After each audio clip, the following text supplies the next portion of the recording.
Jon, obviously a huge week in its own right, but impossible not to think about 2 weeks' time in Rome as well. What is the balance? For all of it, for me as well. Yeah, it's tough for me as well. So in that case, what is the balance between making sure you win the tournament this week, but making sure the game is just ticking over nicely for Rome? I think the question is what's more important now, right? Dreaming about what's to come or trying to perform this week, right? Obviously, still a great tournament, still a very important tournament, something that I want to win. So let's focus on that this week. Maybe after rounds, when I'm in the room, I can gaze a little bit and let my mind wander to what that week might be. But this is a big enough week to, should be fairly simple to focus on. Yeah. I've heard lots of stories about how beneficial Monday's trip to Marco Simone was, about people sitting around in the evening telling stories. Yeah. How much fun was it, and how beneficial was it? I think it's incredibly vulnerable to see the greatest golfers in Europe right now being exactly that, vulnerable with each other, right? It's not easy. It's not easy for a lot of people to speak about their life and share some emotions, and so a lot of people were able to do it, and it just brings you closer together. Get a lot of respect for somebody that can open up, and you can only make us better as a team. I think that leaving the egos at the door, being a team rather than 12 individuals, is something historically that Europe's always done better than the States. Well, I can't tell based on the States, but yeah, in our case, the way I see it is whatever I've done doesn't matter. Whatever I may do afterwards doesn't matter. It's just that week, right? Because you've won a major doesn't mean you're a more valuable teammate than the one next to you. Every point matters the same. So that's the way I see it. And you create some memories and relationships that last lifetimes. So it's a very important step, at least for myself, to be able to do that, right? Your ego should just take aside and let yourself enjoy that week. And as a 28-year-old, but somebody who... Still young. Well, right, so that's my question. You're still young, right? But you're a two-time major champion. You're one of the world's very best players. So you're somebody that people are turning to in that Ryder. You're kind of one of the senior members of the Ryder Cup team already. Does that feel like a strange role to be taking on? I'm not a senior. I like to say slightly more experienced than some of the team. But you have Rory, who's played 7, Rosie, who's played a few as well, right? And what to say about our captain and vice captains. So I think weirdly, because of my intensity on the golf course, some people might think I'm the same way off. And I like to think I'm very approachable. I'll answer any question anybody has, really.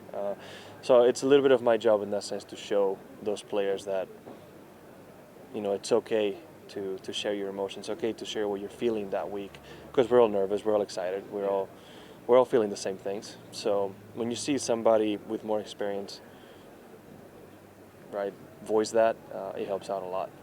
I didn't do a good job on that in my Ryder Cup. I kept it all inside, and I didn't play my best golf. I did a much better job on the second one, especially having somebody like Sergio. We could speak in our native language, and a lot easier to communicate. But the first Ryder Cup, Tommy Fleetwood was a lot more open than I was, both our first Ryder Cups, and he had the performance he had, and I had the one I had, right? So I think being open with your teammates allows you to also be a better player. And just very finally, Ludwig's been a professional since June, but is already he still has homework. Yeah, exactly. It's incredible.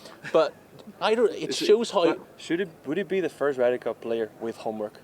I'm almost certainly, yes. Certainly the first to have never played a major champion. Look, it's an incredible step, but I think it's shown how far the Ryder Cup has come, because in 2016 you'd only been a pro for 3 months as well, and I don't remember there being the same chat, even though you were the same sort of prodigy. I couldn't get my European Tour status or conditional status, so there was no point in me trying, and I would have never been able to be a possibility to get picked, right? So that's maybe why.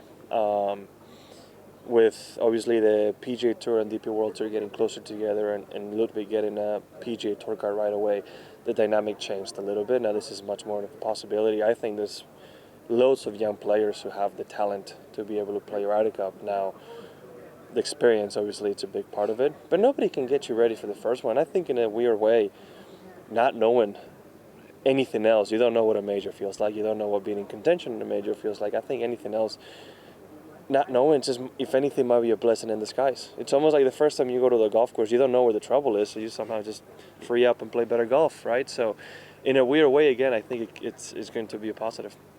Perfecto. Jon, welcome back to Wentworth for the BMW PGA, a massive week in your calendar, obviously, and one that you love. given past experiences, how much are you looking forward to the week ahead?